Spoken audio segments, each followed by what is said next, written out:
మాత్రం ఒక్క పైసా కూడా ఖర్చు పెట్టలేదు.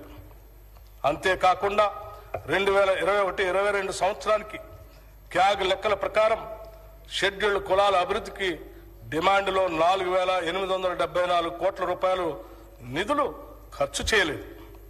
గిరిజన అభివృద్ధిలో 2,918 కోట్ల రూపాయలు ఖర్చు చేయలేదు. వెనుకబడిన తరగతుల అభివృద్ధిలో 1,437 కోట్ల రూపాయలు ఖర్చు చేయలేదు. అదేవిధంగా రైతులకు వడ్డీ లేని రుణాల కొరకు కేవలం 2014-15 ఆర్థిక సంవత్సరం నుంచి 2023-24 ఆర్థిక సంవత్సరం వరకు 1,067 కోట్ల రూపాయలు బడ్జెట్ పెట్టి కేవలం 297 కోట్ల రూపాయలు మాత్రమే ఖర్చు పెట్టారు. అదేవిధంగా మహిళలకు 2014-15 ఆర్థిక సంవత్సరం నుంచి 2023-24 ఆర్థిక సంవత్సరం వరకు 7,848 కోట్ల రూపాయలు బడ్జెట్ పెట్టి కేవలం 2,685 కోట్ల రూపాయలు మాత్రమే ఖర్చు పెట్టారు. ఈ విధంగా సమాజంలోని 90% జనాభా ఉన్న ఎస్సీ, ఎస్టీ, బీసీ, మైనారిటీ మరియు మహిళల కోసం గొప్పలు చెప్పుకోవటానికి పథకాలు బడ్జెట్లో ఉన్నాయి తప్పితే వాటికి నిధుల విడుదల లేవు.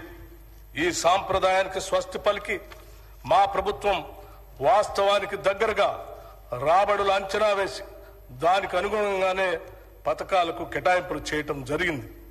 ఇది మా చిత్తశుద్ధికి నిదర్శనం.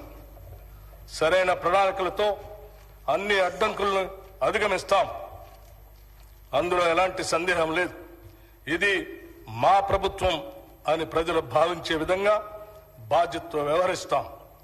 మా ఈ నిర్ణయానికి గతంలో జరిగిన తప్పులు, చేసిన అప్పులు ఏమాత్రం అడ్డం కాలేవు.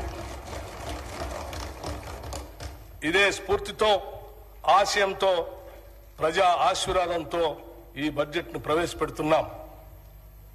2023-24 ఆర్థిక సంవత్సరంలో తెలంగాణ రాష్ట్ర స్థూల ఉత్పత్తి ప్రస్తుత ధరలో 2022-23తో పోల్చినప్పుడు 13,02,371 కోట్ల రూపాయల నుండి